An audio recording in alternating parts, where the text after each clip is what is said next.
Call in. Okay, let me... No, I'll do Q&A with somebody. If that's what they want. If they need that, I'll do it. I don't mind at all. I anticipated that today. Okay. Chat room's blazing. Yeah, I'm doing. Okay, so I'm letting the other I'm asking the other person. They did hear what you said, and so. So that's very interesting about being on another planet. So when you go into a past life regression, I guess it takes you to a time that made the most significance, or like if you go into a past life regression and all of a sudden you see yourself as a different species or from another planet, I guess somehow that's coming through because it left an imprint and it's something that maybe you want to look at to heal or to take with you in this life.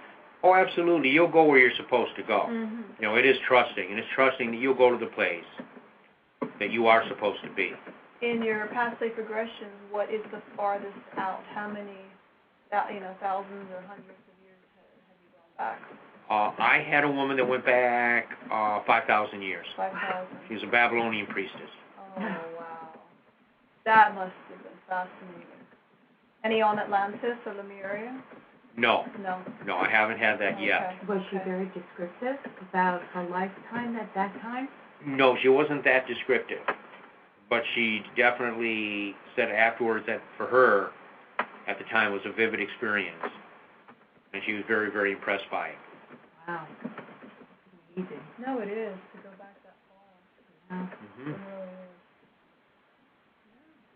But see, the thing is, too, I want to mention, now, when we hypnotize people, okay, they're not really put under.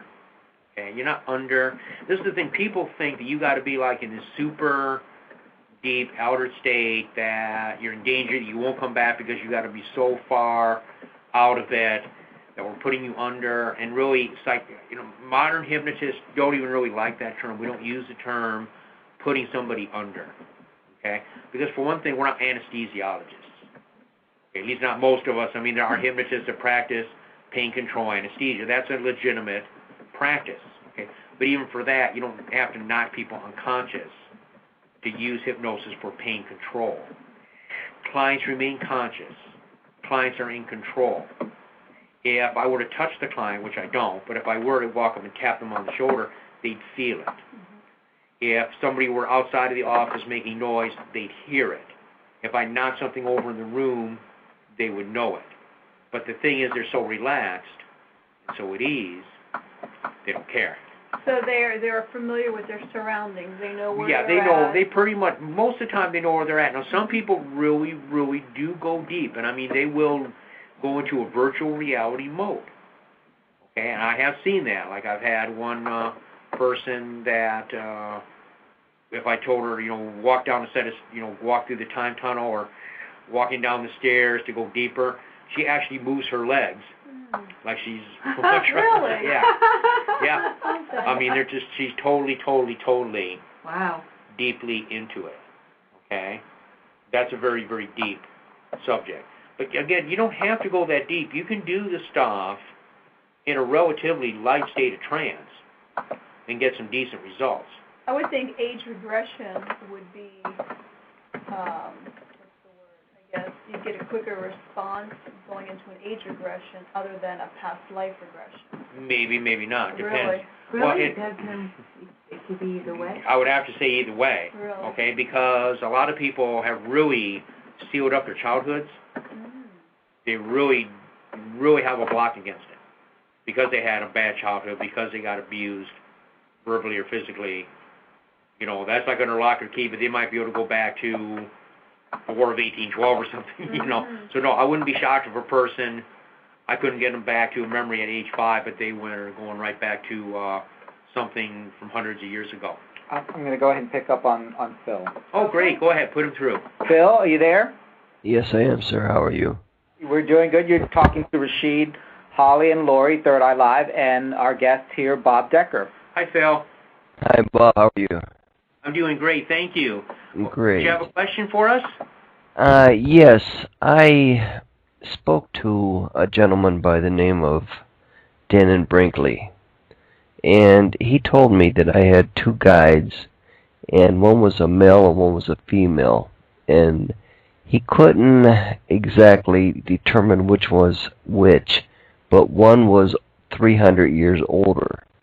Could you give me any information about that? Okay. First off, I want to say to you, I pick up what my guys are telling me. He is correct, okay? That is a correct assumption. Now, what I'm getting an old female guide. I'm getting a woman who looks like a Indian, Native American medicine woman. She has dark hair. She's wearing what looks to me like a shawl with sort of maybe a flowery pattern on. It's almost like a blanket. And she definitely looks very, very old. I mean, deep wrinkles in her face, very brown skin, definitely a crone, definitely an elder, definitely a wise woman. And I feel like she's very, very, very powerful, Phil. It's a very powerful spirit guide. Okay, I'm sorry. Go ahead, Bob. Okay, let's see. As far as the male guide goes, again, I'm getting Native American imagery. I'm getting somebody who's like a younger Native American. I'm seeing a man bareback, riding horseback, very, very healthy, strong male, very, very powerful male energy. That's what I'm picking up just right offhand, Phil. Do you feel that these guides possibly could have been relatives at one time? Yes, they may have been. This could come back from a previous life where you had a Native American history. It's very possible, Phil. Yeah, because very strong connection there. Okay, because there is Native American Indians on both sides of my family, my father and my mother's both. And Dannon didn't tell me that it was a Native American. He just said that one was a woman and one was a man, and it was a 300-year-old difference. And he also gave me names, but like I said, I don't recall the names because it's been a couple years since I spoke to him on the phone.